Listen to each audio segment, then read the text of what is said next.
ang pinopromote. Sa totoo lang. Wag tayo. Naaamoy ko yan eh.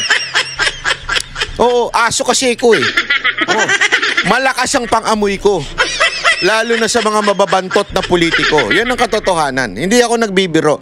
Naaamoy ko kagad yan kasi sanay na tayo sa ganyan eh. Yung mga feeling hero na politiko. Yung para lang sa sarili nila. At ay naku po, malakas po ang pangamoy natin dyan. At wala tayong pakialam kahit tamaan po sila. Bakit to? Kayo naman... Magandang araw po sa inyo mga banateras. Ako po si Banat Girl. Ito po mga banateras, panoorin natin ito. At sabay-sabay po tayong mag-react sa comment section. Alright, panoorin na po natin ito mga banateras. Mag-comment po kayo sa comment section. At huwag po ninyong kalimutan mag-subscribe, i-like, at i-share ang ating video. I am not Filipino for nothing. Mahalin po natin ang Pilipinas. Ito na po. Akong vlogger ha. Lahat po ng vlogger. Kaya galangin natin. Kaya nga patuloy ko sinasabi sa mga kasamahan ko, iangat natin ang antas ng pagbablog. Huwag tayong papasok sa fake news. Alam na nating sablay itong post na ito. Huwag na nating sakyan. Alam mo yun, kasi may mga vlogger nga naman din na kung may fly-by-night na media, yung tinatawag na media-medyahan, meron din ganung vlogger. Yung vlogger-vloggeran. Nakahawak lang ng cellphone, vlogger na. Dapat iangat natin yung antas ng pagiging vlog. Dapat, pag sinabing vlogger, may respeto. Totoo, matapang, walang pinapanigan. Talagang merong bagang paninindigan at walang boss.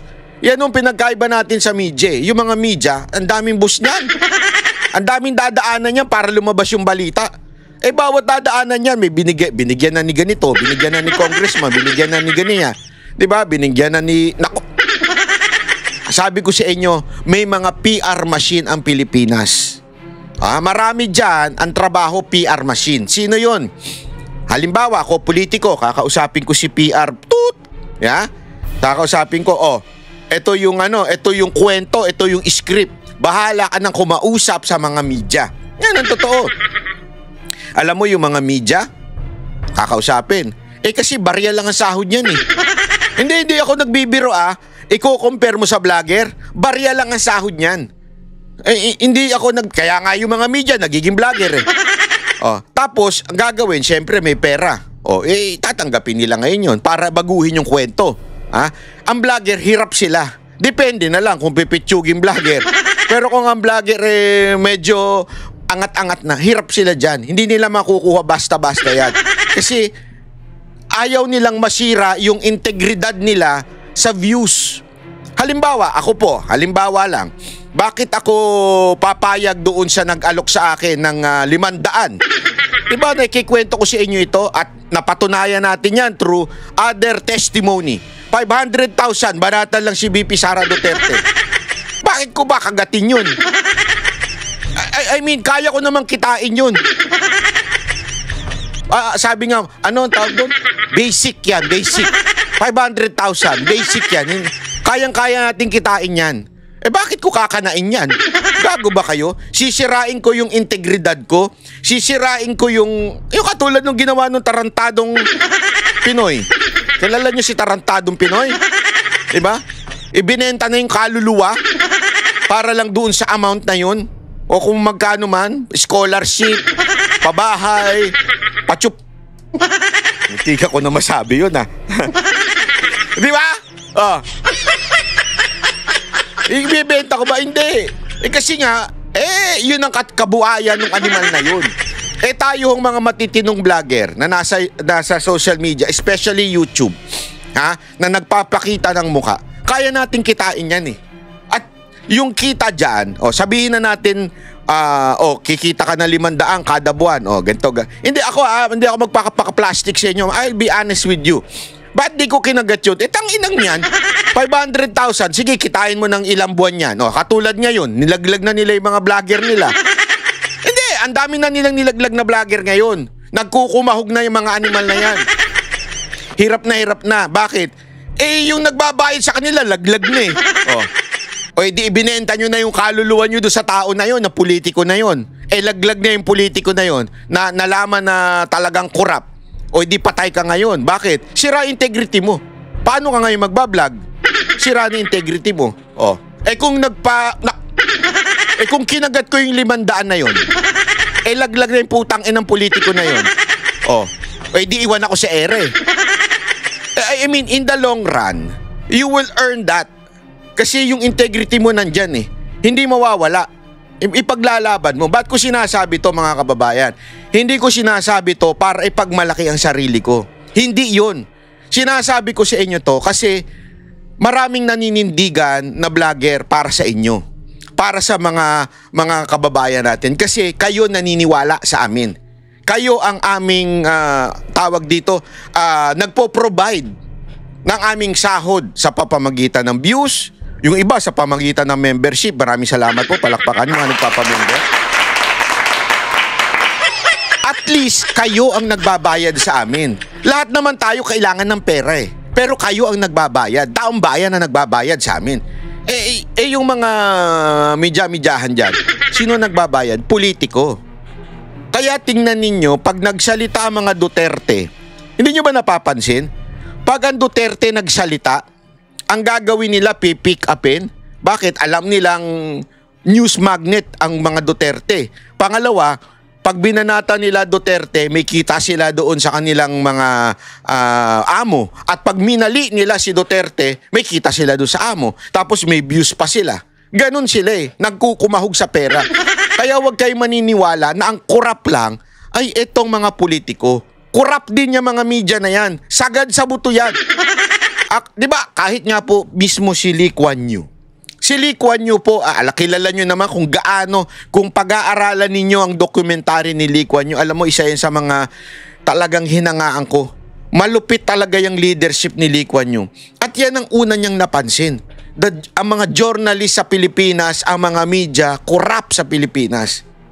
Kaya nga, vlogger ang sandigan natin. Tapos sasabihin nung ilan dyan, vlogger ka lang. Yung kalaban mo, congressman.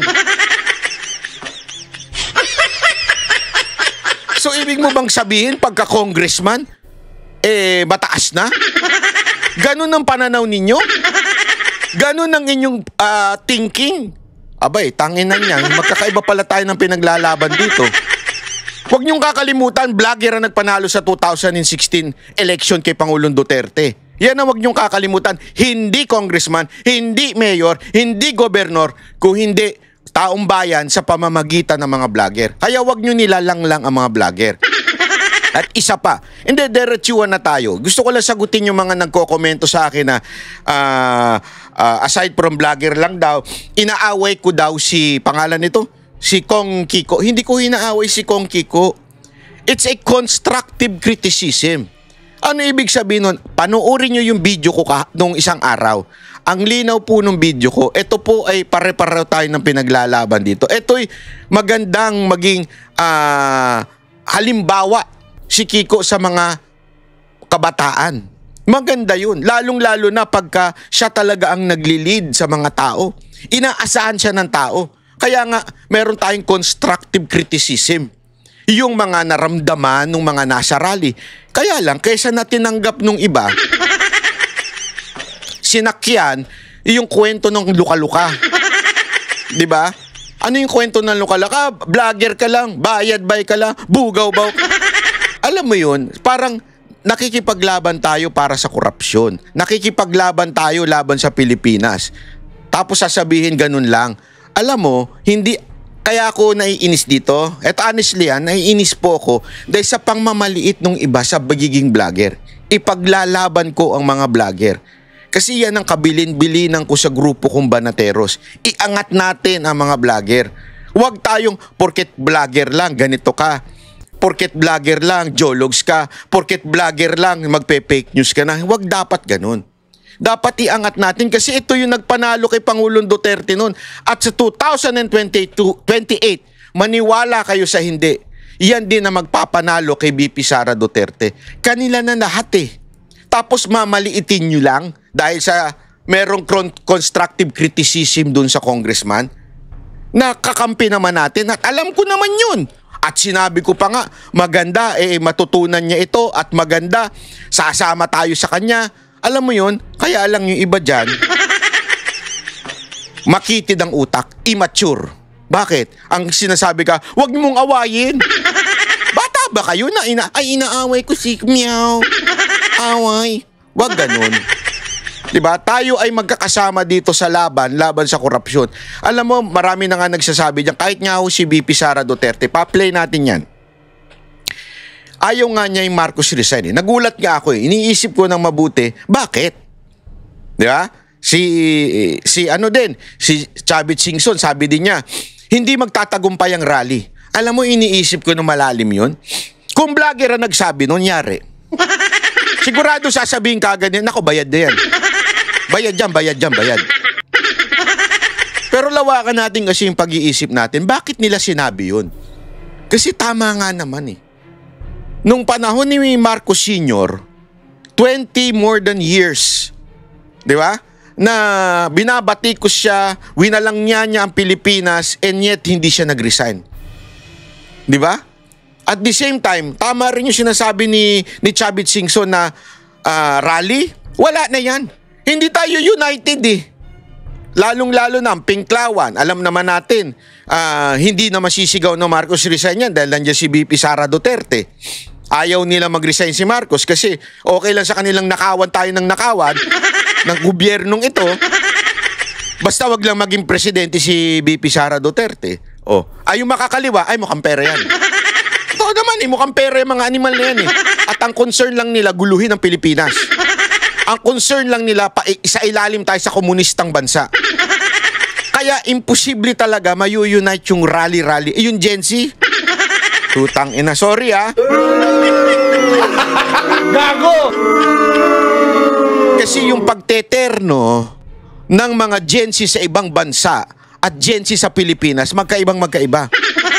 Yung Gen Z sa Pilipinas, yan yung mga tipong pupunta ng Starbucks. Wala nang ang pera, mag-Starbucks pang animal. Mag-iingay, pipicturean, matcha lang yung binili. I-story pa.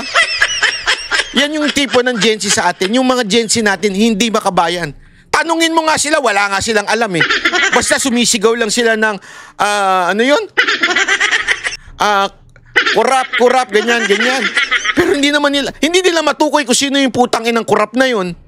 Di ba meron pa yun sa, sorry yun sa mga, alam ko may mga magagalit dito, pero wala akong pakialam sa inyo. Yung ewan ko correct me if I'm wrong kasi hindi ako sure pero yung concert ng BTS, parang may nakita ako sumisigaw-sigaw na, ikulong na yan, kurap, ikulong. Sino ang ikukulong? Itukuyin ninyo. Hindi ikulong na. Sino ikukulong? Basta lang makisigaw kayo. Ay, kurap, ikulong na yan. Ikulong na. Sino nga, putang ina? Ikulong. Sino yun? Ikukulong yung kurap. Yung kurap. Lagi sulat mo sa papel, kurap, ikulong natin. Itukoy ninyo kung sino yung kurap. Bakit kurap? Hindi yung puta sigaw lang na sigaw. Yan ang problema sa Gen Z. Sa Pilipinas, nakikiuso lang eh. Hindi katulad sa ibang bansa, talagang alam nila kung ano yung nangyayari sa bayan. Alam nila kung sino yung dapat tanggalin. Sino dapat yung ikulong. Sa atin, ikulong na. Sino? Si Duterte? Tangina si Duterte, kukulong, nakakulong na nga. Gago! Hanggang ngayon, hindi pa rin mawala sa isipan yung si Duterte. Nakakulong na nga yung mama. Kasi kulong na yan. Sino? Ay, si Sara Duterte. Bakit? Confidential funds. Putang ina, 150 million na confidential fund. Ikukumpara mo sa billion? Ikulong na yan si Sara Duterte. Flood control lang pinag-uusapan dito. Wala namang flood control si VP Sara Duterte. Kita mo kung gaano katanga ito mga Gen Z. Pasensya na pero totoo. Real talk lang. Real talk lang tayo. Huwag tayo maglokohan. Walang alam yung mga yan. Kaya nga ako, nagpapasalamat ako kay Kiko dahil kahit paano may alam na Gen Z. Kasi alam niyan talaga na may kagagawa nito si Romualdez at kasama si Marcos. Nagpapasalamat tayo doon. Kaya natin binigyan ng constructive criticism na, uy, ituloy mo yan. Ikaw na mismo tumayo. Gayahin mo yung sa Hong Kong. Alam mo yung sinasabi nilang busy ka siya, kasi daw dahil naglaro. Sabi naman ng iba, joke daw yung naglaro. There is a time for everything. May mga time na magjo-joke ka, may mga time na dapat seryoso ka. Alam mo, mahirap man sabihin na, kasi may trabaho siya. I understand that. Kaya nga, much is given, much is required. We have to level up. Hindi pa pwede kasi yung, sige, lahat tayo may trabaho. So yung mga nag-attend sa rally, walang trabaho? Ano yung tambay lang? Lahat tayo may trabaho. Pero we have to give something from ourselves. We have. Kaya nga, di ba, unless a kernel of wheat falls to the ground. Alam niyo yung scripture na yon? Basahin po ninyo. Unless a kernel of wheat falls to the ground. Yun mababasa ninyo. Hanggang merong mamatay, hanggang merong magsakripisyo sa bayan, walang mangyayari sa bayan na ito. Tandaan niyo yan. Kasi hindi pa pwedeng sisigaw lang tayo sa social media. Ay! Marcos resign! Tapos na? Okay na, bye-bye. Thank you very much. Balik na ako sa trabaho ko, blah blah blah. Ninanakaw na. Okay lang, balik na ako. Kasi wala tayong pinagkaiba doon sa nanunood lang. May ninanakaw. Isnatchan, kunwari inisnatchan. May inisnatch, pinanood mo. Uy! Habulin mo yun, may inisnatch. Sandali, may ginagawa ako. Huwag ka magulo dyan, may natatrabaho ako dito. You understand what I mean? Unless someone sa atin, hindi lang again it's not for Kiko. It's for every one of us. Unless we sacrifice, unless tayo mismo magsakripisyo, magbigay ng oras natin, walang mangyayari sa bayan na ito. Maniwala kayo sa hindi. We have to sacrifice. Hindi pa pwedeng, hindi kasi may trabaho ako, maaga ako bukas. Alam niyo kung bakit? Nakita ko yung desperation sa mga taong na andun. Matatanda, sabi ko nga, grabe ito matanda, dapat natutulog na ito. Napanood niyo siguro sa live yun, mga lola, dapat natutulog. Ito galing sa ibang bansa, sabi ko, dapat nagbabakasyon na lang to dito. Diba? I mean, bawat isa may sakripisyong binigay doon. Tapos sasabihin lang natin, kasi may pasok kami bukas. Tangina, wag na lang sana tayong gumawa ng rally, wag na tayong magsama-sama, wag na tayong manawagan. Hindi, kaya nga ako pili ang pinapanawagan ko din. Ibig sabihin ng pinapanawagan is yung i-share sa social media, yung iayain ng mga tao. Yung sigurado nga attend lang ako. Pag hindi naman ako attend, wag na lang din. Diba? Kaya nga po, sabi ko nga sa inyo, etong bayan na to, lugmok na. Sagad na po. Ano ibig ko sabihin na sagad? Sagad na sa katarantaduhan. Kita mo pansinin mo, yung mismong nagsabi ng 5,500 na flood control, pinagmalaki niya pa. Di ba?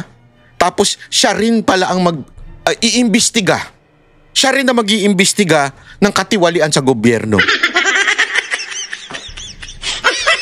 Pero sino ba ang namumuno pagdating sa mga construction? DPWH, sino yun? Tao niya, siya rin yun.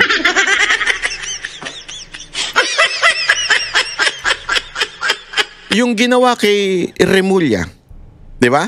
Pambabastos sa batas. Saka nakakitang may kaso, siya ang nasa ombudsman.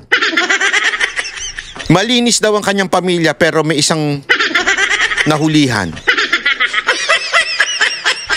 Supposedly, an ombudsman ay dapat po ay malinis. Lalong-lalo na hindi political. It's beyond, hindi lang malinis, it's beyond questionable moral standard. Di ba? Bakit? Kasi yung ombudsman, ikaw ang sisita sa mga politiko. Politiko yung buong pamilya mo Paano mo sisitahin yun? Hindi, wala akong sasantuhin. Sino naniwala sa ganun? Wala akong sasantuhin sa pamilya ko. Ang bilis kang makalaya nung mo Tapos wala akong sasantuhin sa pamilya ko. Ganun binababoy ang ating bayan. Trilyon-trilyon na ang utang. Umaalis na mga investor sa atin, mga foreign investor sa atin, umaalis na. Yung mismong nagsalita, pinagalitan pa ata, biglang binawi kinabukasan. Yung nagsalitang baon na tayo sa wala na, nag-aalisan na yung trilyon na nawawala sa Pilipinas. Kinabukasan bumawi. Di ba? Ganun na tayo katarantadong bansa. Hindi, sana maunawaan natin to. Bakit ko sinasabi ito? Bakit ko sinasabi? May napanood pa nga ako 8 pesos lang daw ang bili ng bigas sa mga magsasaka. Bakit gano'n ang benta? 40, 30. Yung iba pa nga, 50. 8 pesos lang pala kinukuha sa bigas. Ibig sabihin, may discrepancy. Tapos import pa ng import. Sinabi ng itigil yung import, in-import pa rin. I mean, imagine niyo to we are the worst health system in the world. You know that, OFWs. Dahil ang ganda ng health system yung sa ibang bansa. Sa Pilipinas, the worst. Tapos tinanggalan pa ng budget.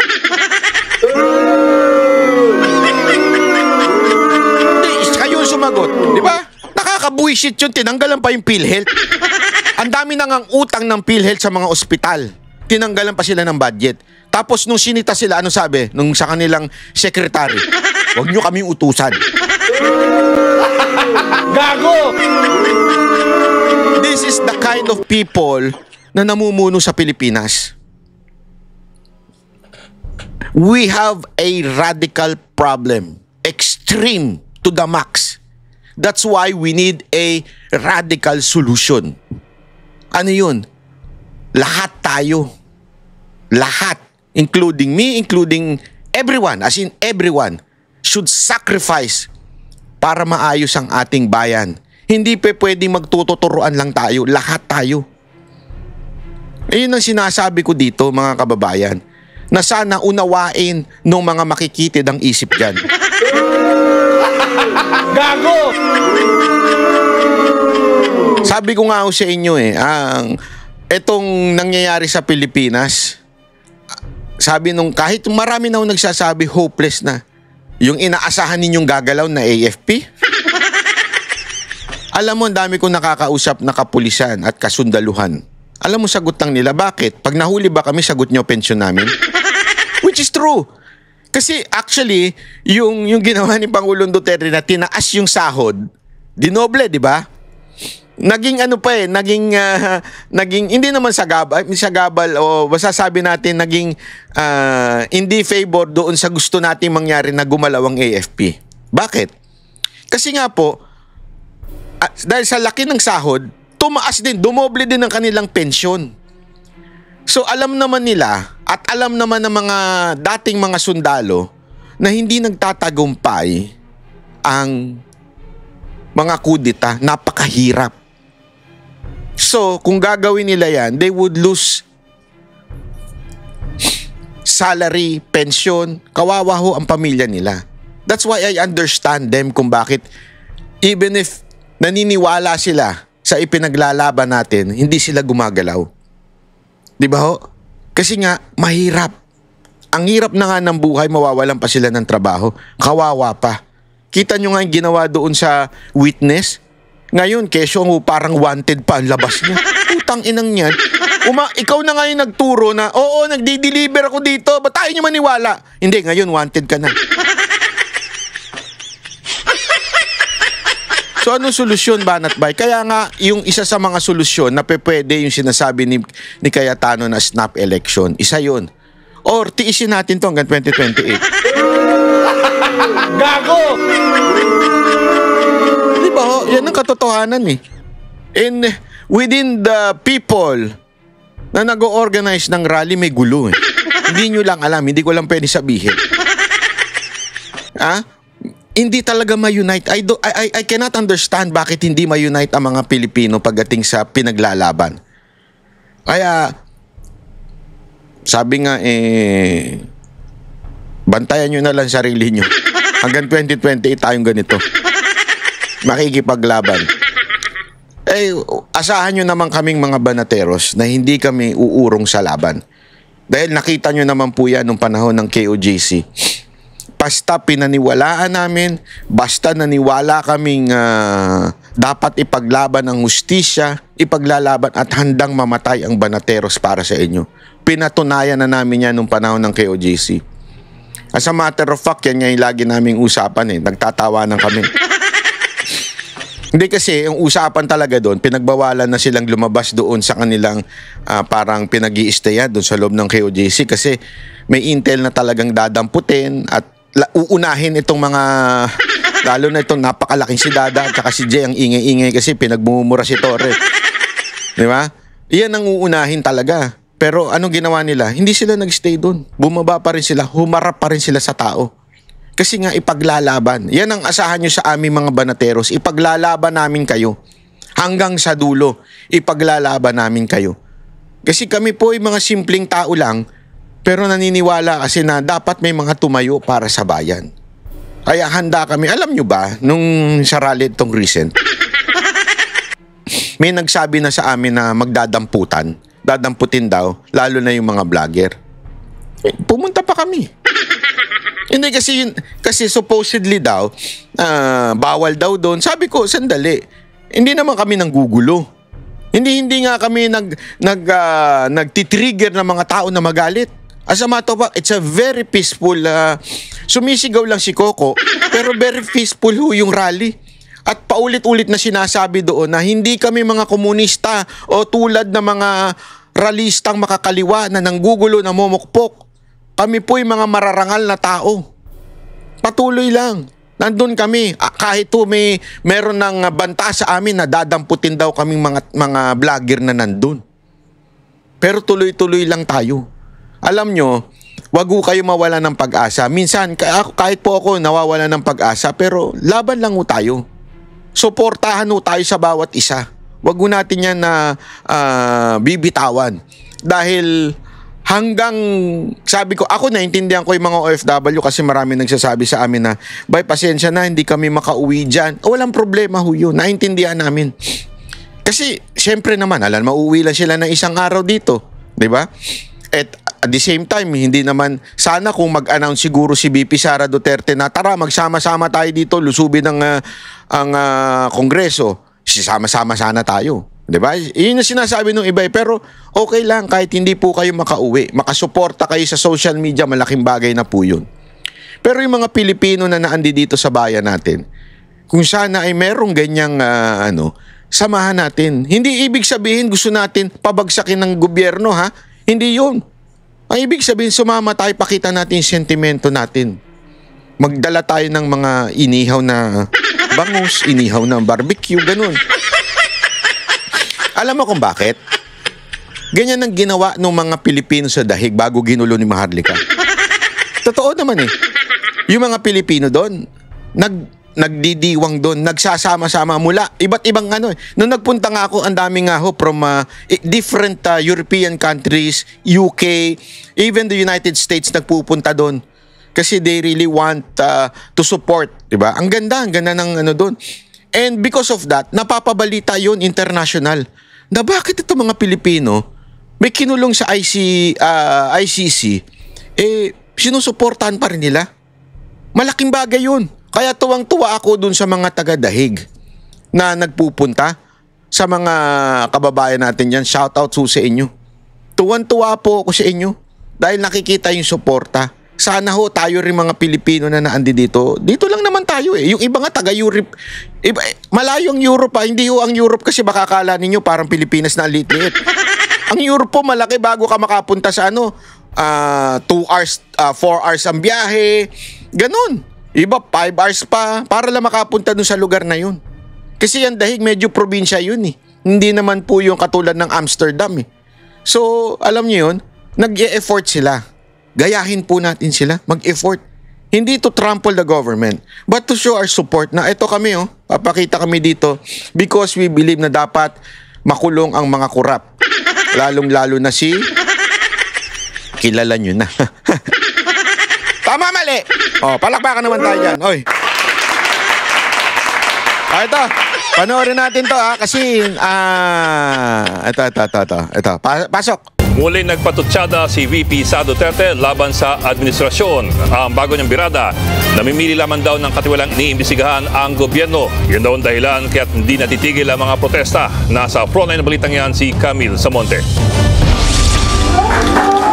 Pili-pili lang daw ang mga iniimbestigahan ng administrasyon kaugnay ng katiwalian sa gobyerno. Yan ang diretsahang akusasyon ni Vice President Sara Duterte sa isang press conference sa Zamboanga City. Napansin daw ng bise na kapag madadawit sa issue ang Office of the President ay bigla umanong natitigil at hindi na umusad ang investigasyon dito. Pinipili nila kung ano yung gusto nila imbestigahan. At kung napapansin nyo, kapag medyo tatamaan na o merong tatamaan o tatamaan na talaga ang Office of the President, ang administrasyon sa investigasyon, ay biglang namamatay yung investigasyon. O nawawala, o nalilibing, o nalulubog yung investigasyon. So, ibig sabihin, Ang halimbawa niyan, di ba, yung kay Magalong, nung medyo tatamaan na, mukhang ang direksyon ni Magalong papunta ng Malacanang. Ginawan, inimbentohan. Di ba? Ngayon po, si Chavit Singson, nireveal niya yung Ilocos sa mga katiwalian dyan sa norte. Di ba? Ano nangyayari? Kita ko ngayon, dinidikdik ngayon, dinidiin ng media yung issue na nasa kanya na meron daw siyang parang construction. Tapos nilinaw nga niya, ang ganda ng pagpalinaw niya. Sandali, wala kang budget na ibinibigay dyan eh. Paano magkakaroon ng ghost project dyan? Hindi nga binibigyan. Bigyan nyo kami, sisiguraduhin tapos yan. O, di ba? Ngayon, kung ano ang issue nila doon, kasi may construction daw. Eh, matagal naman na yun. I mean, noon pa, eh, kanila na yun. At noon pa, ibig sabihin, hindi yan yung naging congressman ka, naging governor ka, tapos nagkaroon ka ng construction. Hindi ganun. Alam naman natin na negosyante ho talaga si Manong Chavit, kaya yumaman ng ganyan eh. Not because of being corrupt. Mayaman siya because negosyante siya. Kita mo nga makipagpustahan eh. I mean sa boxing. Di ba? Oh, tapos ngayon siya na. Every time na merong direksyon going to Malacanang, eh, asahan mo, bumepreno sila. Ma'am, mantakin mo ha. Tangin na si Romualdez nga gagawing state witness. Di ba katarantaduhan yun, mga kababayan? Romualdez gagawin mo state witness? Mamaya pa-explain ko sa inyo. meron talagang pagkontrol sa kwento. Hindi rin daw tiwala ang bise sa integridad ng Independent Commission for Infrastructure o ICI, lalo't ang Pangulo ang bumuo nito. Ang ginawa lang kasi ng Pangulo, noong tinamaan siya nung sarili niyang speech na mahiya naman kayo at nagalit yung mga tao, ang ginawa lang niya ay magpalit ng House Speaker at ng President ng Senate at gumawa ng ICI. Pero hanggang ngayon, wala pa rin nananagot. Maging ang desisyon ni Ombudsman Boying Remulla na muling buhayin ang investigasyon sa Formally scandal, di pinalampas ni VP Sara. Kung sincero raw talaga ang Ombudsman, dapat muli ring buksan ang investigasyon sa overpriced laptop ng Department of Education, lalo't ayon kay VP Sara, kumpanya raw ni dating Congressman Zaldico ang contractor rito. Paniwala ng bise, ang selective investigation na ito ang dahilan kung bakit patuloy ang mga protesta. Sa kabila niyan, hindi raw suportado ni VP Sara ang panawagang magbitiw sa pwesto si PBBM. I never said Marcos resign. Ang sinabi ko, ma'am, unang-una, magpa-drug test siya. May challenge na siya galing kay Attorney Vic Rodriguez. And that is a hanging open challenge na hanggang ngayon ayaw niyang gawin. Na sinasabi ko, that is a betrayal of public trust. Tama yun, di ba, mga kababayan? Kaya alam mo, nung pagpapanoorin mo yung buong video ni VP Sara Duterte, kung bakit niya sinasabing bakit di siya nananawagan ng Marcos resign. Hindi dahil sa ayaw niya. Baka kasi yan yung twist ng iba dyan eh. O, kita nyo na, mismo si VP Sara Duterte, ayaw ng Marcos resign. Kasi ayaw niya, gusto niya si Marcos. Tanginang niya. Pakinggan nyo kasi yung buo. Sinabi niya yan, ayaw niya, it's because wala namang mangyayari. Sa madaling salita, makapal ang mukha ni Marcos. Yung tatay nga niya, inabot ng 20 years na sinasabihan ng Marcos resign, hindi nag-resign. So sabi nga niya, nasa DNA na nila yan, yung makapal ang mukha. Oo, yan ang sinabi niya papanoorin natin yan. Yan ang sinabi niya. Tapos, ang talagang panawagan ay yung drug test. Di ba? Kasi at least, kasi doon sa Marcos resign, pag hindi ka nag-resign, pwedeng there are a lot of reasons. Yeah? And it's really parang ligtas ka doon. Lusot ka doon kung hindi ka nag-resign. Sabihin mo lang, simple lang sasabihin nila, sino ba yung nananawagan ng Marcos resign? Kukunting tao lang yan. Ganyan, di ba? Palusot Pero sa sinasabing drug test, yung hamon na drug test, pag hindi ka nagpa-drug test, may ibig sabihin. Di ba? Nakukuha nyo yung kung bakit ay hindi nanawagan ng Marcos resign si VP Sara Duterte at nanawagan ng drug test si VP Sara Duterte. Kasi nga, pag humindi ka dun sa drug test, takot ka. Hindi kasi, ako, halimbawa, amunin ako ng drug test. Anytime. Basta, dun sa lihiti mo tayo, hindi yung kontrolado nyo yung ospital na yun, ha? Baka mamaya, kontrolado nyo, paltan yung ihi ko, paltan yung dugo ko, o yung buhok ko. Diba? You understand? Anytime. Kasi alam ko naman, hindi ako nagdodroga. Diba? Wala akong bisyo. Ang bisyo ko magserbisyo tulad ni Senator Bongo. Hindi, totoo naman wala tayong ganyan. Hindi natin yan sinubukan sa ating buhay. Yan ang masasabi ko, hindi natin yan sinubukan. Kahit nung elementary, high school, hindi natin. Ang pulburon lang na kinakain ko yung Goldilocks. Oy, promotion yun, hayop ka. Hindi, kasi masarap talaga yun di ba? Bikini man. Gago! Totoo naman di ba? Bakit kaya ayaw ni Marcos?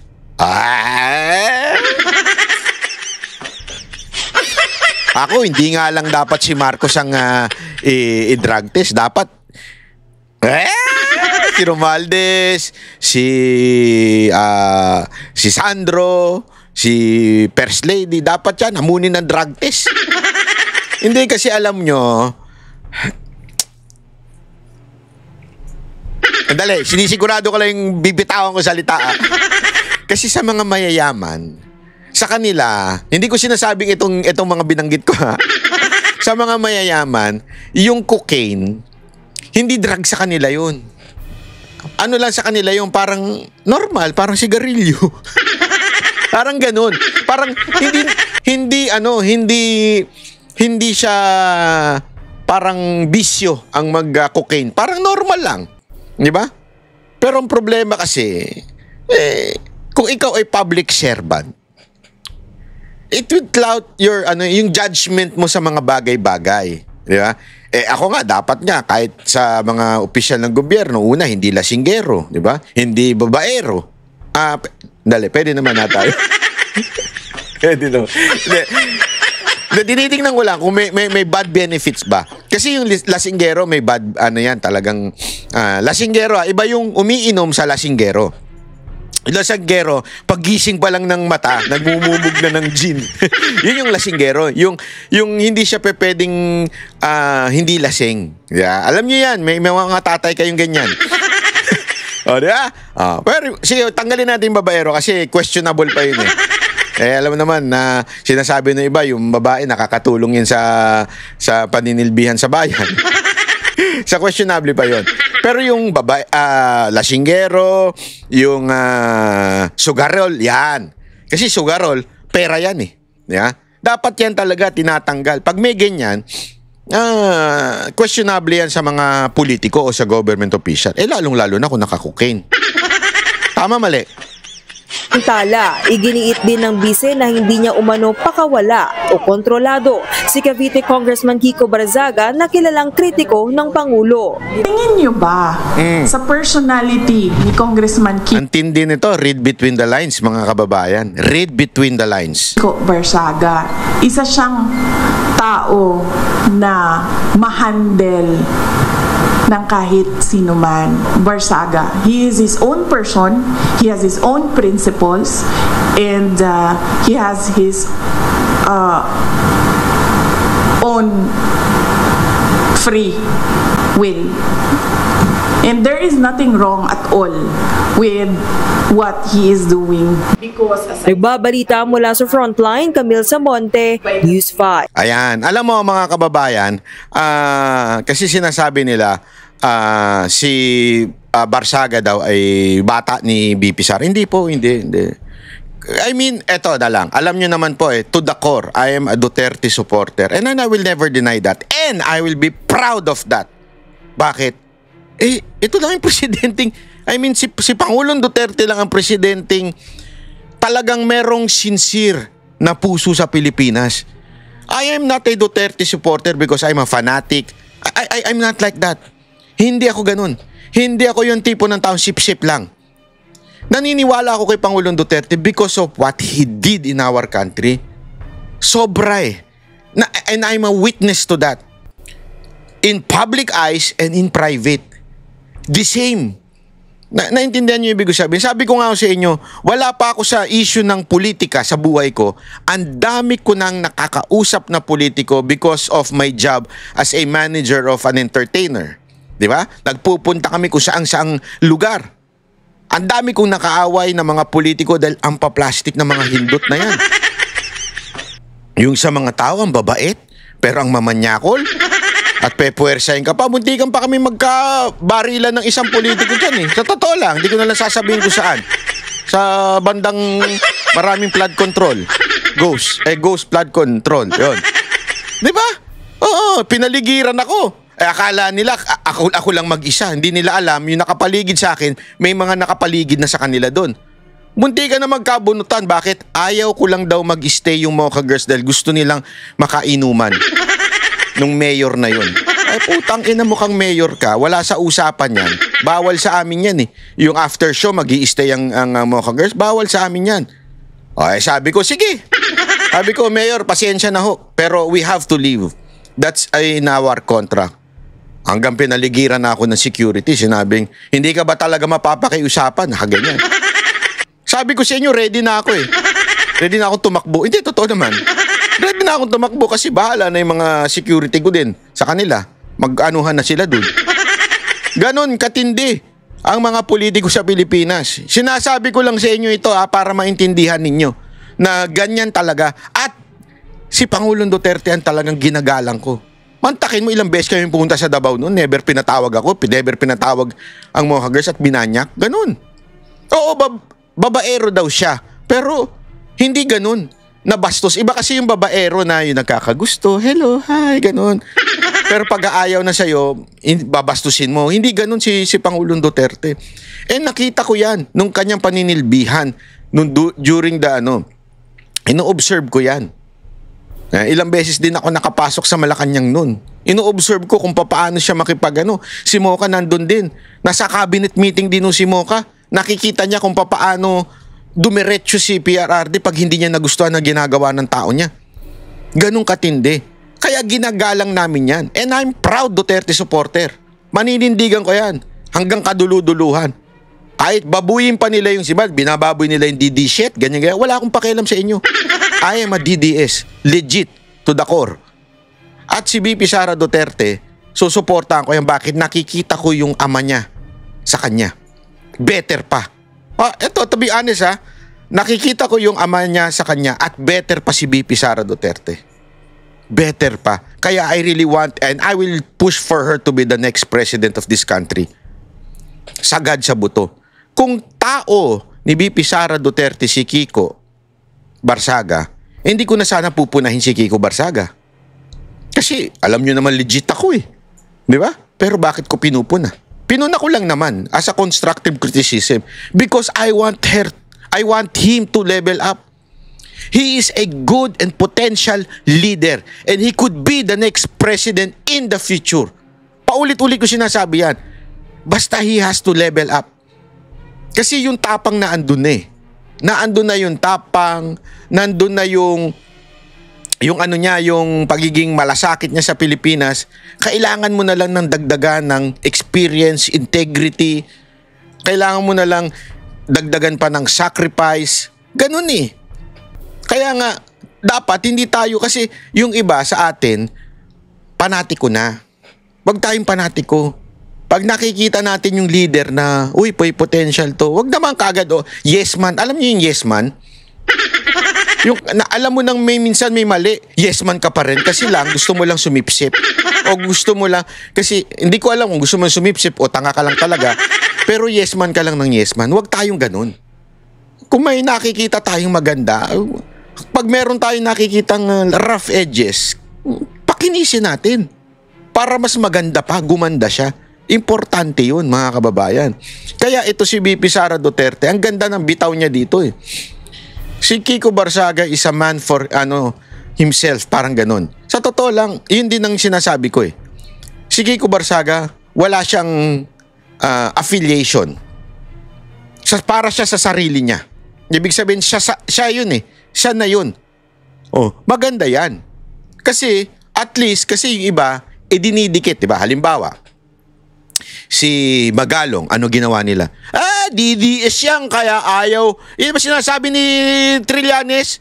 DDS yan, kaya ayaw niyang banata ng mga Duterte. Ganyan sila eh. O, ito naman. O, si Kiko Barsaga, makasara Duterte yan, kaya ganyan yan. O, ganyan ang ugali ng mga dilawan at pinklawan. Huwag tayong ganyan. Dapat tayo ay patuloy natin suportahan yung mga nananawagan ng pagbabago sa bayan. Di ba? I mean, si Magalong, kita naman natin, actually, mas pinklawan pa nga siya. Kasi mga kasama niya, nasa paligid niya, para mga pinklawan. Pero okay lang. As long as he will fight for corruption and he will name names. Diba? Okay yun. Laban natin yan.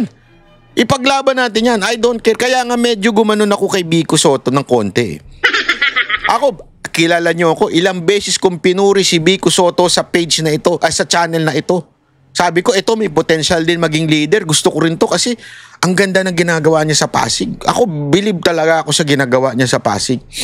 Na-disappoint lang ako dun sa step niya sa hearing na tila si Diskaya lang na nakita niya. Wala naman akong problema kung talagang si Diskaya ang talagang may kasalanan. Okay, ikulong niyo yan hanggang mabulok yun sa impyerno.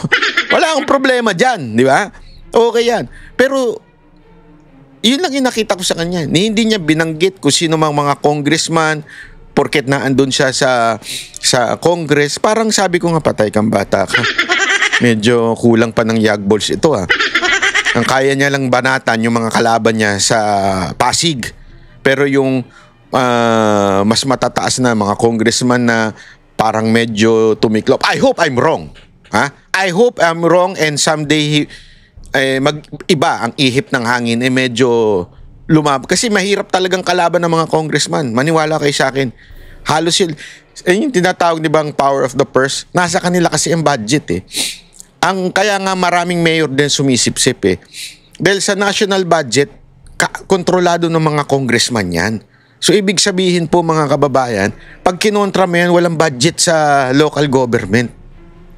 Delikado ka dyan. Pag kinontra mo presidente, delikado ka dyan.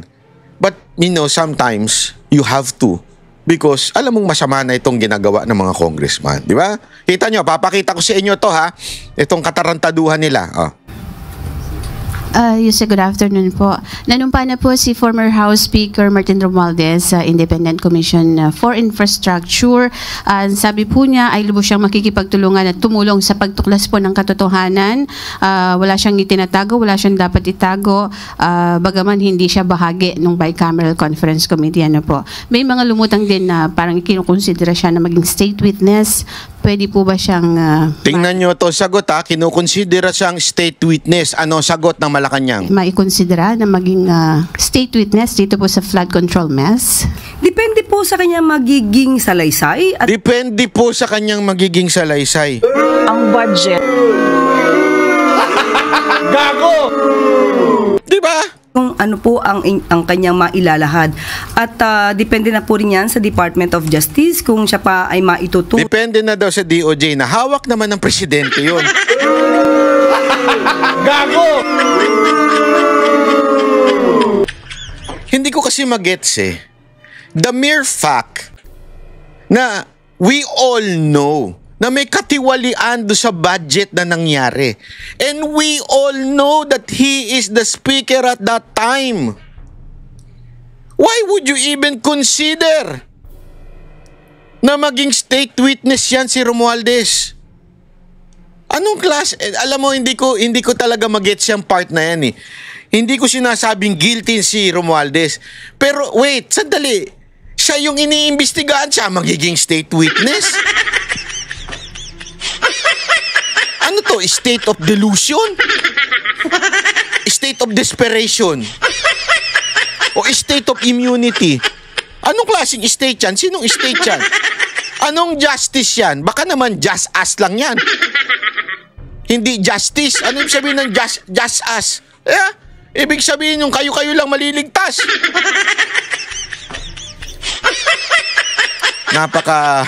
Hindi, alam mo, parang ganito yan Parang yung buhaya nag-apply na lifeguard. Gago! Parang gano'n na sinabi mo Tinanong sa'yo, sabi sa'yo doon sa beach. Pwede bang mag-apply tong buhaya ko na lifeguard? Sabi mo naman. Depende yan titingnan natin. Depende yan sa kanyang magiging attitude. Depende yan sa kanyang Hindi pa pwede. The mere fact that siya na mismo yun Siya na mismo may gumalaw nun, humawak nung budget. Siya na mismo ang pinuno doon. Sasabi mo pa, depende? Anong katarantaduhan yun? Claire Castro? Tingnan mo, baka biglang babawi na naman to. Kasi mahilig to si Claire Castro sa yung bawi-bawi. Mahilig to sa bawi-bawi Tingnan natin kung babawi ito. Na isang state witness at ito naman po ay irerekomenda sa korte. So lahat po yan ay depende sa lahat ng mangyayari. So hindi pa po natin masasabi kung siya pwede maging state witness o hindi. Thank you po. Next question, Ann Soberano, Bombo Radio. Good afternoon, Yusek. Yusek, reaction lang po from the palace. Inaprubahan na po kasi kahapon ng Kamara ang 2026 national budget at to be transmitted na po ito sa Senate para sa kanilang pag-aproba din. And then magbabaycam na po sila. Sa kabila po ng pagmamalaki ng Kamara na ang 2026 budget ay tugon sa tunay na pangangailangan ng mamamayang Pilipino, marami pa rin kumukwestiyon po sa nasabing budget, lalo na po yung mga nasa minority. Lalo doon po lalo na po sa minority. Madami talagang kumi-question dyan. Galit ka talaga, Banat. Hindi naman nagpapaliwanag lang. Grant appropriations na tila ginagamit po daw na parang pork barrel. Thank you po. Siguro po trabaho naman po talaga ng mga oposisyon na sila ay Ayaw ko na, natatawa ako dito sa alin na to. Anyway, maraming salamat po. Kita-kita, panoorin po natin tong video ni VP Sara na kanyang buong kwento para mas maintindihan natin. Okay po? Salamat po. Thank you po. Ribbon cutting of the library of Universidad de Zamboanga. And witness the art exhibit of Tats Lee. And of course, meet Albert, our weightlifting future Olympic champion for the Philippines. So, yes, it's truly a day of good news and happy news for Zamboanga City and the Philippines. So, first question, Marisol Dorma, Jimmy Lutz. Mike, please. Ako ma'am, good news ka no. Basta hindi nga good news sa mo ba? Yes, ma'am, na. Diretso na tayo ma'am nga. Yes, ma'am. Ma'am, experience din doon in Davao. There's another one kaninang umaga.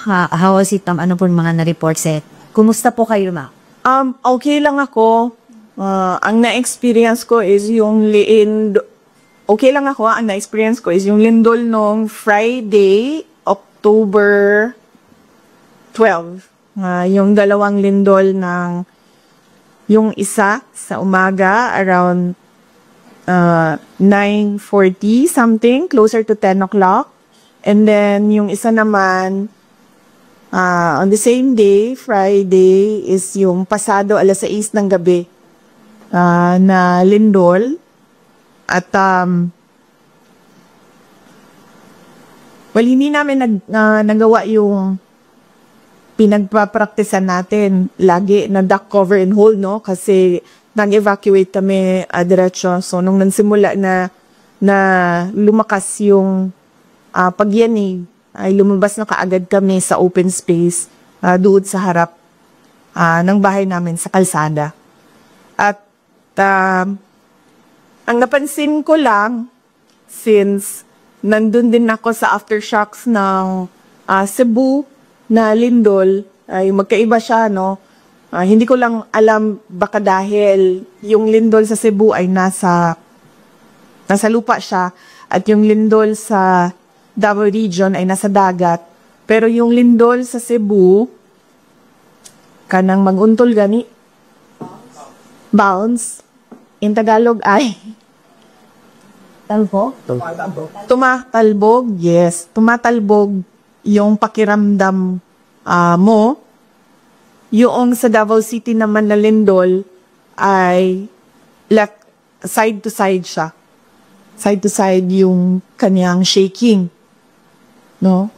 Yung sa Davao na experience ko ay nakakahilo siya. Akala mo nahihilo ka kahit wala na yung swaying. Tapos yung sa Cebu naman ay nakakatakot siya. Kasi parang bubukas yung lupa sa lakas ng pagtalbog, pag-bounce o pag-untol sa yuta. Follow-up question? Ma'am, pwede na po namin matanong yung regarding sa kaltinay po ng ICC sa request ko ni PRRD for illicit activities. And nag-follow up na rin po dyan, mayroon kong survey and estimate as saying 50% of the Filipinos believed that PRRD should be held accountable po. Yes, I will reserve kasi mayroong appeal ng lawyers ni President Duterte for the ICC, ay meron silang appeal doon sa denial ng interim release at pending yon. So gusto ko lang antayin yung lumabas ang desisyon ng korte doon sa appeal ng defense team ni dating Pangulong Rodrigo Duterte. Initial na pagtine, was it Pierre Covid?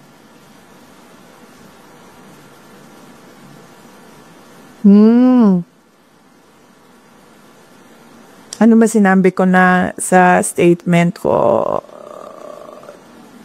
Wala pa naman ako ng statement dati about sa interim release, no? Pero inaantay ko lang kasi talaga. Gusto ko lang talaga antayin kung ano yung decision nila sa appeal noong defense team. Ang your thoughts na po doon sa Esther Milisoli? Hirabeli Omotandat po. Well, assuming na truthful and faithful yung data doon sa survey, it is not useful dito sa ating bansa dahil hindi naman dito sa bansa natin nangyayari yung kaso. So, I guess that is for the ICC court to think about if at all pinagbabasihan yan nila. Kasi kung ano-ano na lang yung hindi ko pala mag-comment sa ICC ma. So yun. not useful for the Philippines since hindi naman lito nangyayari yung trial ni Pangulong Duterte. More that is, ma'am, yung resibo ng Senate, ma'am, yung supporting the house arrest of the former president. Yes, nagpapasalamat ako sa mga senators natin sa kanilang resolution about the house arrest for former President Duterte. Dahil yun din ang pakiusap noong defense team ni dating Pangulong Rodrigo Duterte na siya ay mabigyan ng interim release at ang setup nun ay parang isang house arrest at yun din ang sentiment ng karamihan for humanitarian purposes dahil he's an 80-year-old ailing and frail person. No, it is, as I said, cruelty for the ICC to keep on detaining him inside the detention unit where he is not given 24 hours bedside care. Okay. Next question. Camille Samonte, TV5. Related lang, ma'am, dun sa ICC. Ma'am, because of the denial of the interim release, nag-prepare din ba tayo na baka sakali doon na po magpasko ang dating Pangulo? Ano po yung magiging plano ng pamilya? Oh yes, oo. Kahit naman wala pa yung desisyon ng interim release, no, ay napag-usapan na ng family na na merong pagpapalit-palitan ng pagbibisita doon sa kanya sa detention unit. So, meron ng mga relatives on deck at merong scheduling sa kanilang pagbisita. Basically, visit lang talaga. So, there's no chance for him to, alam mo yung typical Filipino Christmas na may salo-salo, makakasama yung pamilya. So, it's not gonna happen.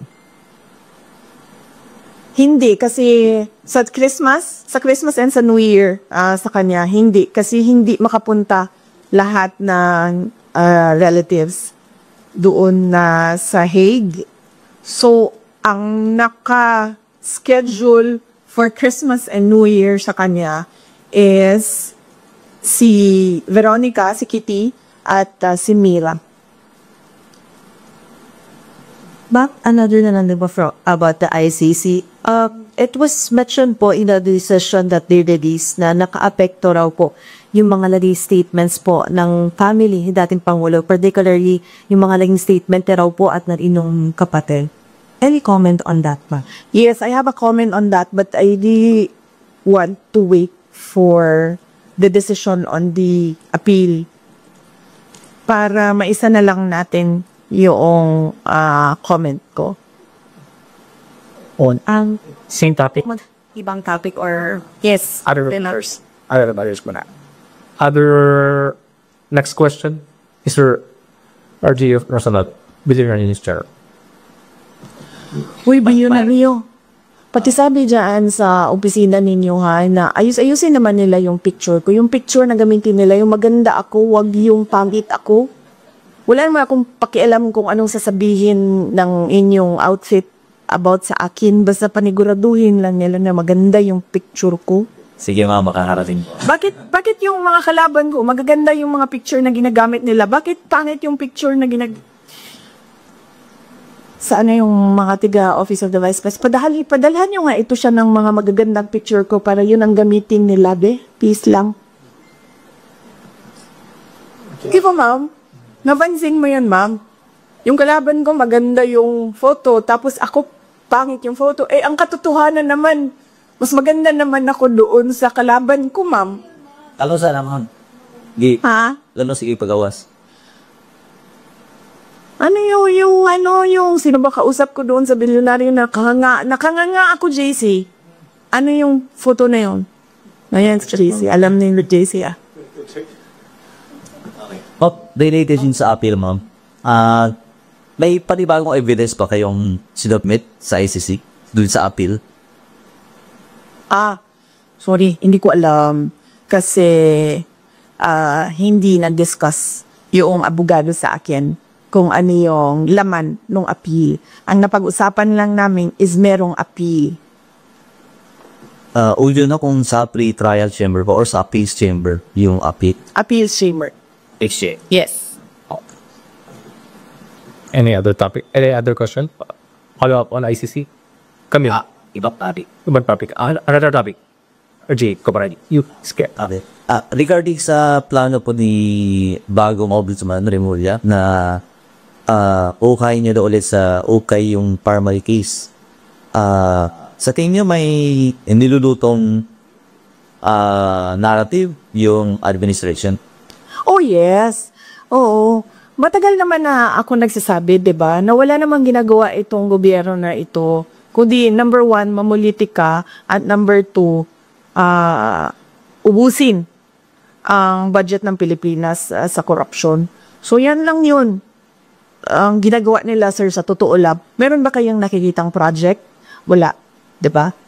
So ibig sabihin, wala na silang ibang objective para sa kanilang pagkaupo diyan sa administrasyon, kundi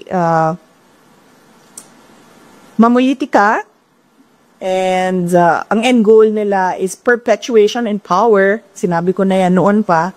And paano nila gagawin yon? Ay syempre umusin nila yung kaban ng bayan sa korupsyon.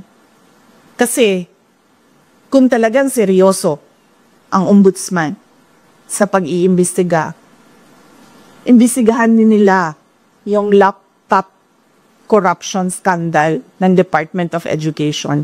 Nandoon si Zaldico. At alam ko yun dahil gumawa kami ng sarili naming investigation sa loob ng Department of Education noong ako ay Department of Education Secretary. May I just say na merong confidential funds na pumunta doon sa paghahanap ng ebidensya sa investigasyon na yon. Ano po naging involvement ni Zaldico dun sa SunWest ang contractor ng laptop doon sa DepEd. Next question is Pili Casimiro, ABS-CBN. So bakit, wait lang, di pa ako tapos pala. So bakit specific yung pag-iimbestiga? Bakit hindi iniimbestigahan lahat ng corruption scandal? Bakit kinokontrol yung kwento sa korupsyon? Bakit hindi nilalabas lahat nung mga insidente o mga gawain o mga iskandalo sa korupsyon? Bakit pinipili? Kaya natin nasasabi lahat na merong controlling the narrative ay dahil pinipili nila kung ano yung gusto nila imbestigahan. At kung napapansin nyo, kapag medyo tatamaan na o merong tatamaan o tatamaan na talaga ang Office of the President, ang administrasyon sa investigasyon, ay biglang namamatay yung investigasyon. O nawawala, o nalilibing, o nalulubog yung investigasyon. So, ibig sabihin, meron talaga pagkontrol sa kwento. Ma'am Queenie. Alright. Buenas tardes, ma'am. Yes, yeah. Is it true that the family of the blogger who posted a picture of PBDM captioned headshot approached you and is asking for help, but you allegedly turned them down? No, ma'am. I never received a request for help from the family of the vlogger. And it's highly unlikely, ma'am, for us to say no because if it's this is a matter of legal assistance, ma'am, no, because there is a case. So usually we refer it for legal advice kung meron ng abogado. So very unlikely na humindi yung Office of the Vice President. Kasi ang protocol o ang SOP namin sa opisina na kapag merong lumapit ng tulong at example, pag-assess ng tao, legal problem siya, ay hinahanapan siya or pinapartner siya sa kung sino yung abogado na pwedeng magbigay ng legal advice. Next question. Another issue po. Okay. Former President GMA proposed the bill expanding or giving additional duties and responsibilities to the Vice President. Would you say na kulang pa ang existing duties po inyo as VP? Meron pong bill, House Bill, si dating Pangulong Gloria Macapagal Arroyo of an OVP charter. Doon sa charter, kung makikita ninyo, nakalagay lang doon yung institutionalization ng mga units sa opisina ng Pangalawang Pangulo at nakalagay din doon ang organizational structure. Kasi pagpasok namin, ma'am, ang nangyayari, bago lahat, lagi, walang institutional memory ang Office of the Vice President. So bago siya lahat lagi. Pagpasok ng bagong Vice President, bago ang opisina, bago ang structure, ang HR structure niya, bago ang mga units. So ang ginawa namin, ma'am, para merong continuity sa lahat ng mga Vice Presidents ay ginawa namin ng charter. Dinify namin doon na dapat merong USEC, dapat merong ASEC, ang opisina, at dapat merong mga ganito na klase ng mga units, KM, HR, legal, finance, para hindi nahihirapan yung papasok na bagong Vice President. Kasama na din doon yung opisina, sana, permanent office para hindi rin lumilipat kung saan-saan yung opisina ng Vice President. Ang pinakauna doon is that para alam ng mga tao kung nasaan ang Office of the Vice President at pangalawa, para hindi palipat-lipat yung mga personnel ng Office of the Vice President kung saan sila titira dahil din kung saan nililipat sa kagustuhan ng Vice President kung saan siya ililipat. Nakalagay din doon, of course, yung security unit na naging controversial sa aking termino. At, yung OVP, HIM namin, at mga iba pang mga administration policies inside the Office of the Vice President. Kung makikita ninyo, wala kami nilagay doon na specific project dahil ang ang function ng Vice President ay kumbaga constitutional successor. Yun lang ang only function ng Office of the ng Vice President. Pero sa atin, traditionally, ang Office of the Vice President ay binibigyan ng budget for the Vice President to decide on what his or her projects are, and then they can implement projects to complement the services of the other national government agencies.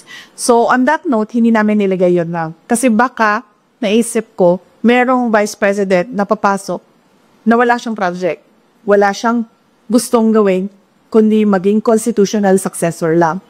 So, ibig sabihin, mag-aantay lang siya na mawala yung presidente. Pero so far, wala pa naman tayong nakita by history, wala tayong nakita na vice president na ganun ang gusto niya. Lahat merong kani-kanila projects. Ang hindi lang namin ginawa ay mag-define kung ano yung project. Kasi magdedepende yon sa panahon kung kailan siya naging vice president, sa panahon kung kailan anong relevant na project. So, ang ginawa lang namin ay yung structure ng opisina na kahit anong project ay ma-implement noong organization. Just one last po. Yes, I don't know if you already asked for your reaction to the viral video of PGMA. The last time that she shook hands with you and nung bagtalikom niya is parang sumimamot siya. What's the relationship between you two right now? Is status? Okay, ma'am? Wala, ganun naman kasi talaga si ma'am eh.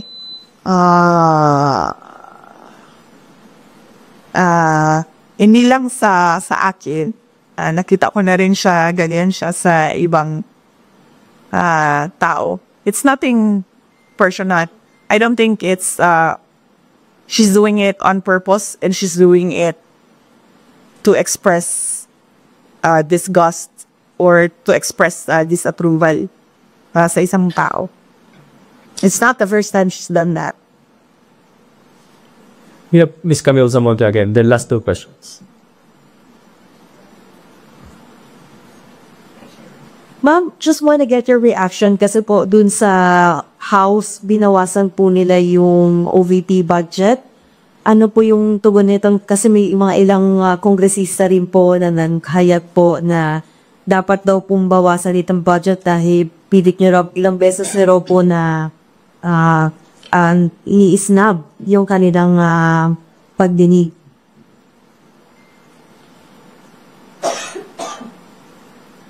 Isang beses lang ako hindi pumunta. Sa plenary, 2 beses. Sa plenary, 2 beses ako. Hindi pumunta sa kanila. But beyond that, as early as August, I think August 15, nung tinanong na ako kung ano yung expectations ko sa budget hearings, sinabi ko na ang expectation namin ay bawasan nila ang budget of the office of the vice president. Dahil sinabi ko at the time, it's the same administration, it's the same speaker of the House of Representatives, and it's the same set of characters. So, on that point, tama nga po sa sinabi ko noong August. Hindi mo siya sa nakagulat. Hindi na ako nagugulat sa House of Representatives. Last two questions. So, baka pwede niyo pong sabutin sinasabi ng iba, especially ang Congressman Mundeli saying that you're a brat. You might like to address that comment of her po? Oo. Ay, kasi diya sa nga daw po sumipot sa bako. Oo. Ang administration, and that is led by Malacanang Palace, ang Makabayan, ang Akbayan, ang members of the Liberal Party, yung mga pink and yellow, and sabihin na lang natin yung 6th category, all others. Meron yan silang narrative about Inday Sara. Kung napapansin nyo, paulit-ulit lang yan na sinasabi nila. Kung ano yung, at pansinin nyo din, kung ano yung lumalabas sa bibig ng Malacanang Palace, susunod yung kanilang online service providers sa news. Whether it be fake news, bloggers, totoong news, or trolling, pare-pareho yung narrative nila. At pansinin nyo, lahat ng lumabas na mga articles, isa lang yan. Sinasabi nila, number 1, pro-China. Number 2, brat. Number 3, Lucaret, crazy. At number 4, makalimutan ko yung isa. Ano yung isa, ma'am? Paulit-ulit lang yan sila eh. At confidential funds. Ilustari. Yan. Pro-China, brat, luka-luka, at confidential funds. 4 lang yan. Pansinin nyo, inuulit-ulit nila yan. Hoping siguro na one of those will stick sa image or sa reputation para makasira sa akin. So, hindi ako nagtataka na magsasabi ng ganyan si Leila de Lima. Yung word na brat, ginagamit nila lagi yan. And more than that, hindi naman kasi parent ang House of Representatives for them to say kailangan disiplinahin ang Vice President. Dahil sa totoo lang, ang tawag natin sa kanila mga buaya, di ba? Ganun yung general perception for all members of the House of Representatives. So wala silang moral ascendancy over the office of the Vice President. But going back, that's a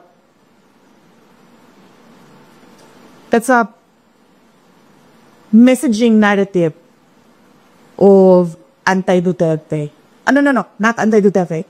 Anti-Sara Duterte. Messaging narrative nila. Nasa message board yan nila. Sa mga anti-Sara Duterte. Yan, paulit-ulit yan sila. Pro-China, luka-luka, confidential funds, at brat. Ang problema kasi sa messaging nila, hindi ko na lang sabihin kasi baka matuto sila sa akin, mama. Ayoko pag sinabi ko, matuto sila, makaisip sila ng bago. Wag na. Last question. Masasalative by anti-Sara Duterte groups. Ang si Speaker Romuald, former Speaker Romuald, has appeared before the ICI today at sabi ko niya na he's happy to be invited daw at willing naman daw po siyang mag-share ng kanyang mga nalaman tungkol sa budget process at information content sources. Your thoughts on this? Wala na, hindi ko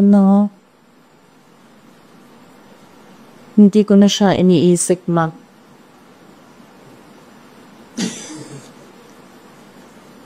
Wala akong comment, ma'am, sa kanyang pag-attend sa ICI. Sa ICI. Where ba? Or you didn't take it?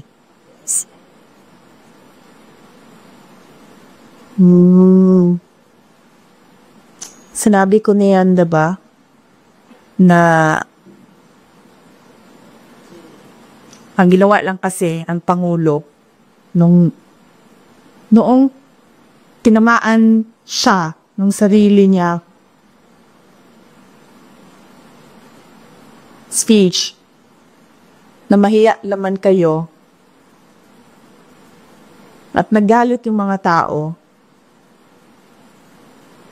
ang ginawa lang niya ay magpalit ng House Speaker at ng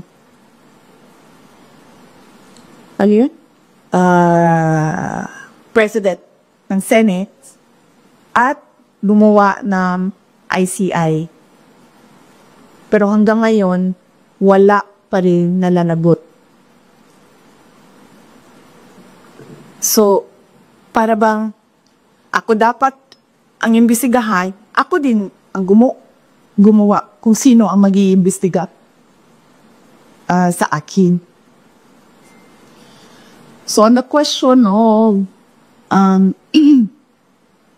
integrity, definitely, ano siya, hindi siya reliable dahil ang Pangulo din ang gumawa. And again, going back to Mr. Billionario, bakit Billionario yung pangalan ng Anmelio?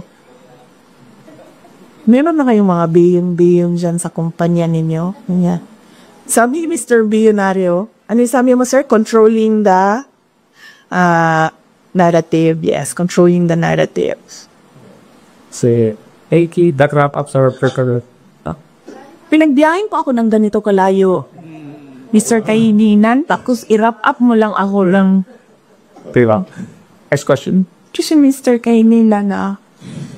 Ma'am, thank you for accommodating for more of our questions. In relation dun nga sa corruption issue, marami pong mga negosyante ang nag-express ng kanilang concern because maaaring nakaka-apekto maraw ito sa image ng Pilipinas at yung trust confidence ng investors. Ano po yung masasabi niyo dito?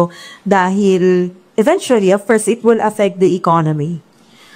Yes, ma'am. Totoo yan. Even before this corruption scandal, one of the, we can say siguro, top 3 reasons why investors do not put their money in the Philippines is because of corruption.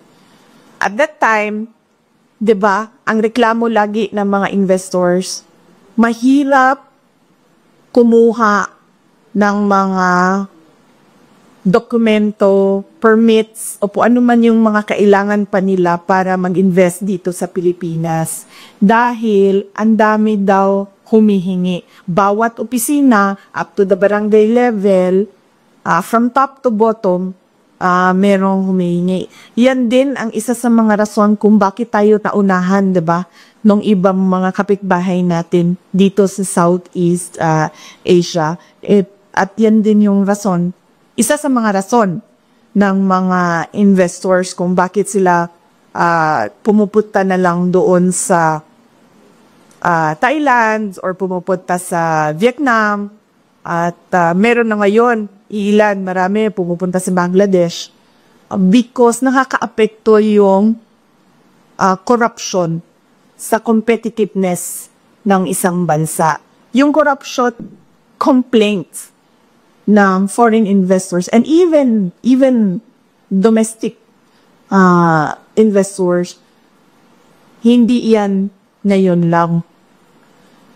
Malamang kung noon ang nangyari, malamang kung noon napapaisip pa ang investors na o sige, tingnan natin na Pilipinas. Ngayon, after the corruption scandal of the administration, hindi na sila at all naglalagay or nag-shortlist na Pilipinas. Siguro automatic na yun na let's not take about or include the Philippines.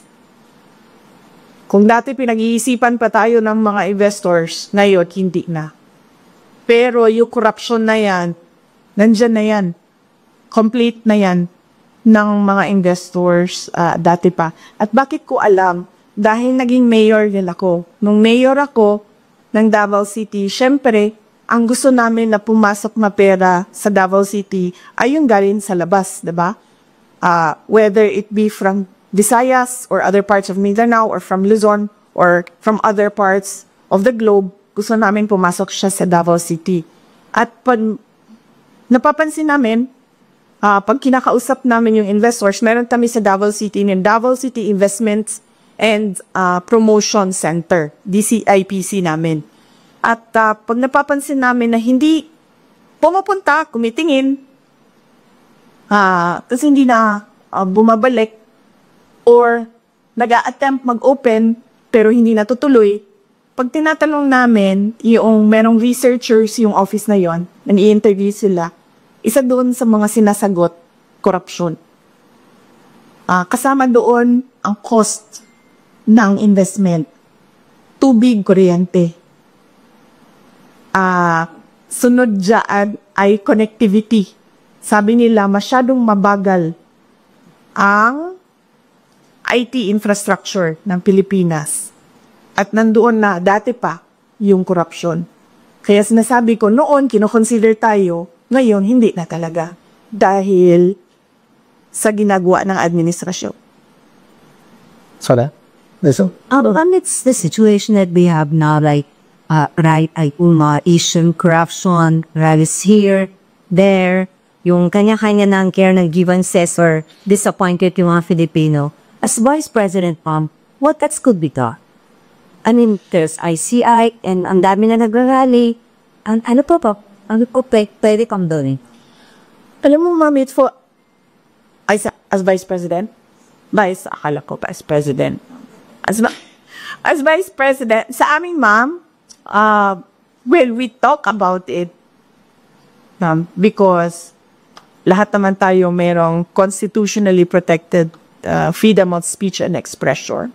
And we talk about it because that is the essence of democracy. Walang good governance, walang demokrasya kung hindi nakakapagsalita ang mga tao kung ano yung katotohanan na nakita ng sarili nilang mata. In the hope na yung gobyerno makikinig. Kasi ganun dapat yun, di ba? May feedback ka dapat sa mga ginagawa mo. Para, number 1, correct mo yung sarili mo. Number 2, responsive yung ginagawa mo. Number 3, relevant siya sa bayan kung ano yung ginagawa mo. Pero, wala naman, hindi nagkukulang yung mga tao sa pagsasabi kung ano yung mali. Nagkukulang yung administrasyon sa pagtugon doon sa mali. Mr. Billionario, sino may-ari ng Billionario? Hindi mo rin alam. Kasi nagtataka talaga ako of all the names. No? This is the Billionario. business. Ano yung pampaswerte? Kasi may swerte sa pangalan. Filongso yung pangalan niya. And look up this. Ma'am, ikaw ma'am, wala kang tanong sa akin ma'am. Ang layo ng biyahe namin, lahat niyan nilaba, tapos wala kang tanong sa amin. Magtanong ka ma'am. Squeak. Simir. Imesi. Yan lang, gumising pa yan siya ng maaga ma'am, para tumayo dyan sa tabi. Kung trabahuin mo yan siya ma'am. Yes, ma'am. You mentioned earlier na narrative po ng mga anti-Sara Duterte, yung that you are pro-China. But what exactly, ma'am, is your stand on this continuing harassment by Chinese Coast Guard against our Philippine vessels within Philippine territory? Yes, ma'am. My stand is,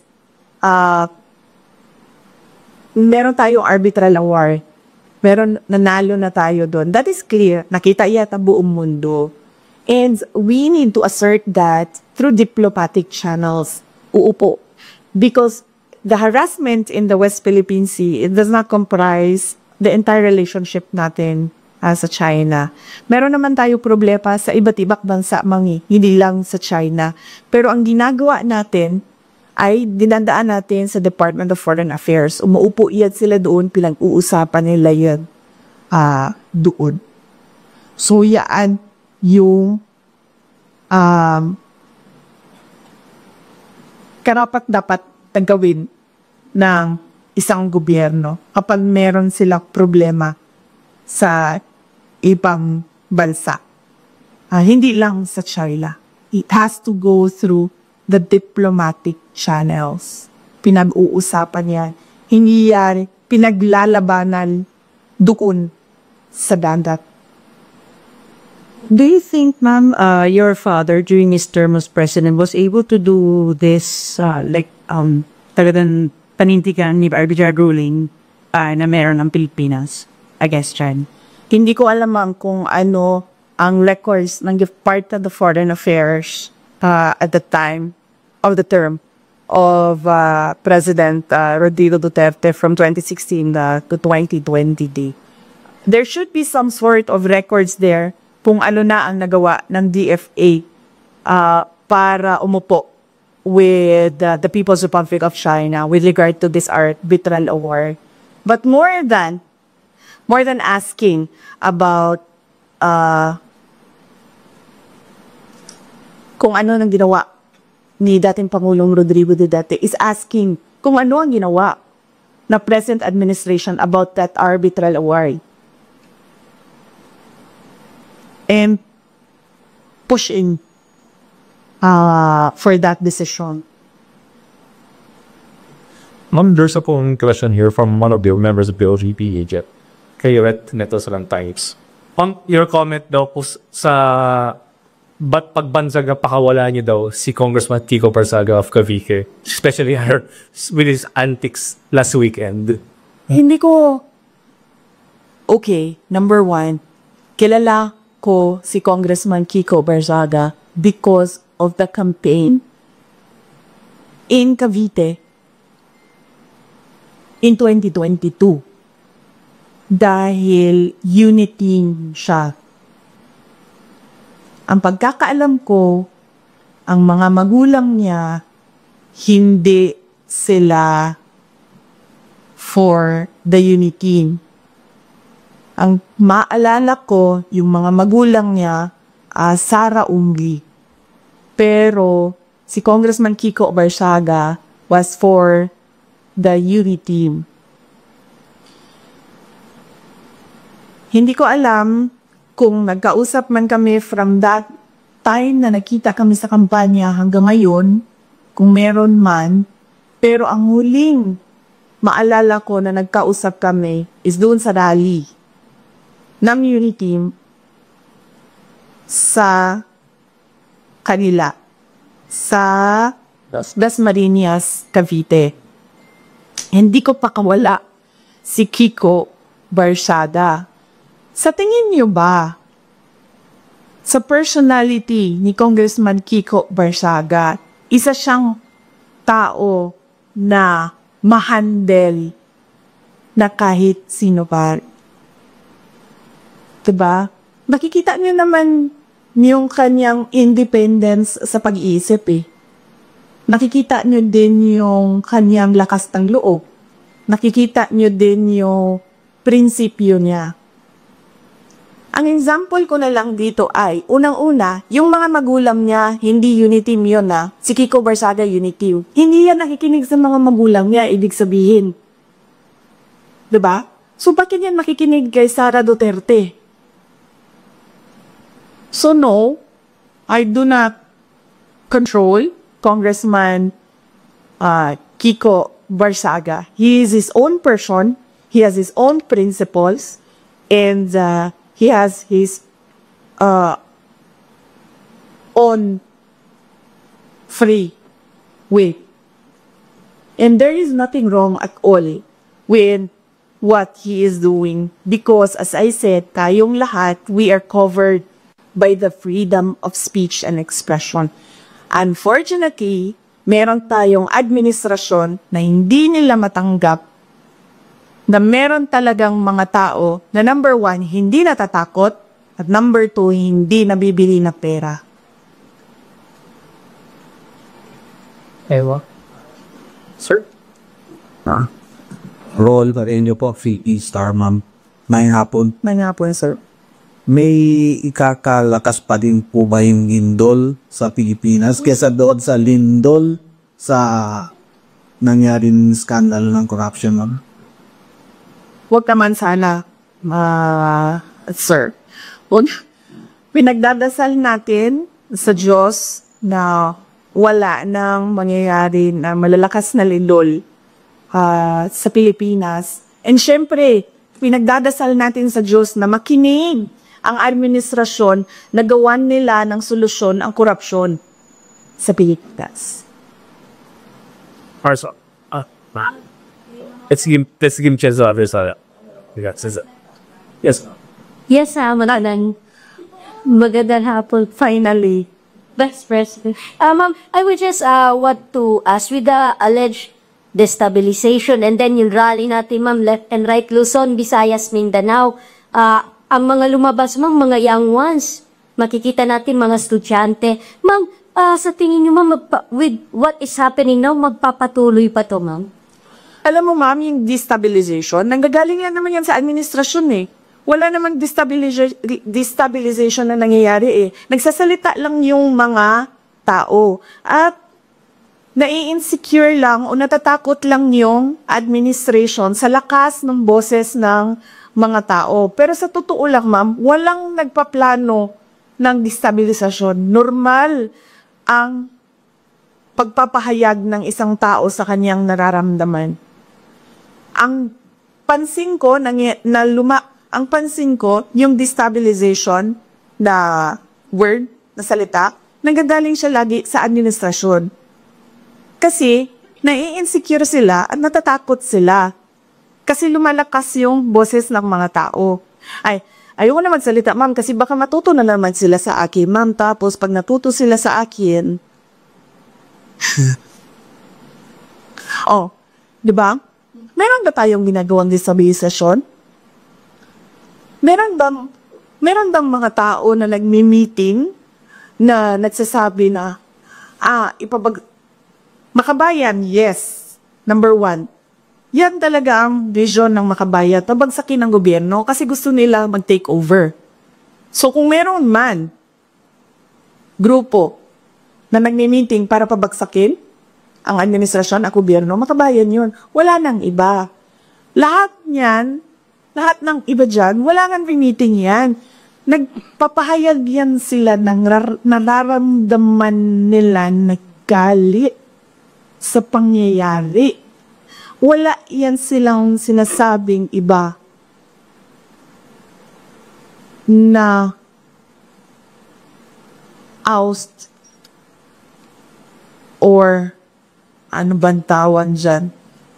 Paggawa ng masama sa presidente o panggulo sa gobyerno. Wala. Nagsasalita lang yan lahat ng mga tao ng kanilang nagsasabi lang sila sa galit nila.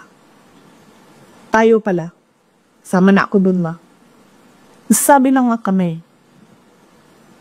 Tayo sa galit natin. Member, last question. Okay, final on my end. Vice President, ang init ngayon ng flood control team, halos Luzon, Visayas, and Mindanao din gusto nilang ipa-check, no? Sa tingin niyo, aside from the flood control, ano pa mga dapat sigurong tingnan o i-check aside from these flood controls? Thank you. Yung una lang sinabi ko, ma'am, no? Yung listahan na ginawa nila para sa Department of Education. Worthy yun, natingnan kung sino yung mga sinulat ni Martin Romualdez na mga congressman na makakatanggap sa school building program fund. Pangalawa, flood control, laging may corruption dyan. Farm to market rules, laging may corruption dyan.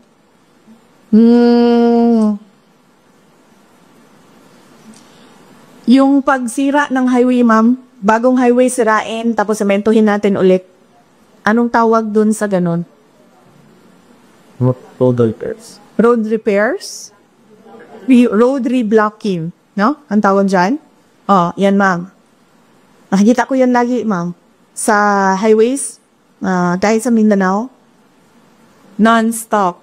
Every year. Ayusin, sirain. Yan. Last question, Marcel. Kasama sa kung papahiring kanilang galit na ilang grupo ng panawagan ay purpose suicide. Do you share this sentiment? No, ma'am. I never said Marcos Rizal.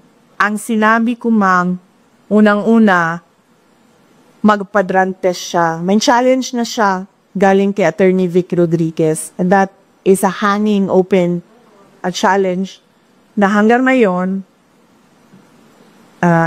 ayaw niyang gawin. Na sinasabi ko, that is a betrayal of public trust because when you are president or vice president, You consecrate yourself to the service of the nation. Ibig sabihin nun, ibibigay mo na yung sarili mo sa bayat.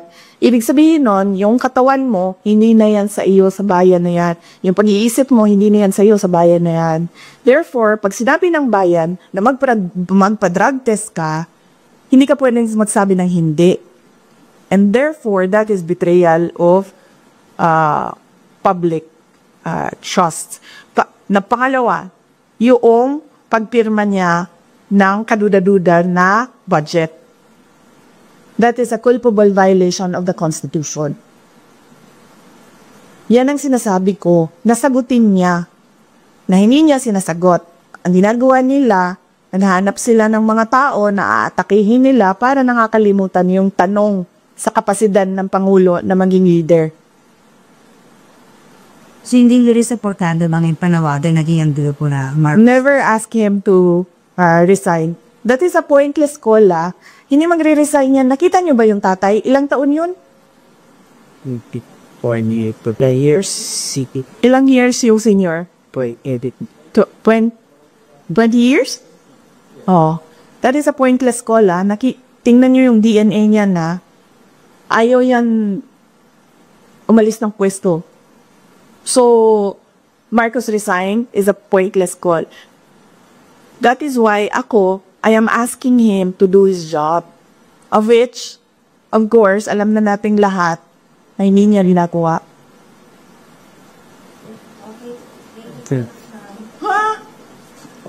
Last. Wala na kasi tayong gagawin pagkatapos nito. Ano mo kang gawin natin pagkatapos nito? Wala na, di ba? Ay, meron pa pala. Ano oras natin? Akala ko mag-misa na after. Di ba 5:30 yung misa? Okay. Sige, ma'am. Regarding lang po sa proposed budget for 2026 ng OVP, with the project or program of OVP here in Zamboanga City, kung meron man po, be affected if ever mabawasan o totally tanggalin po nila ang budget for OVP sa 2026. Yes, ma'am. Antayin ko na lang yung sagot mo.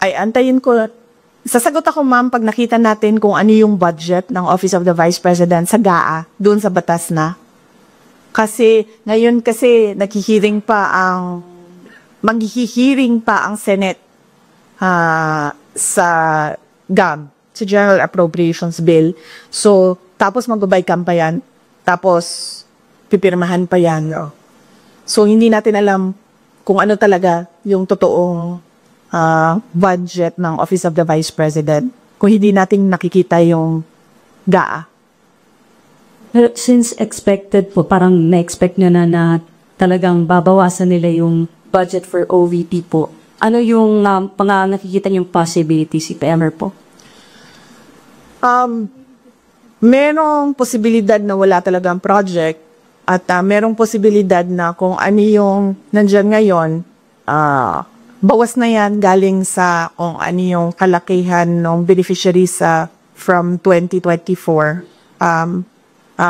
Luwiit na yung beneficiaries for 2025, pero the same pa rin yung projects. OVP Satellite Offices, Disaster Operations Center, libreng sakay, pagbabago, 1 Million Learners and Trees Campaign, magnegosyo taday, ito yung mga tika-OVP, mga nalilimutan namin po ano yung mga rice. Yes.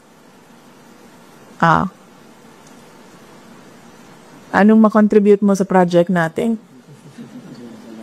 Sa listahan ng project, JC? Yan, ma'am.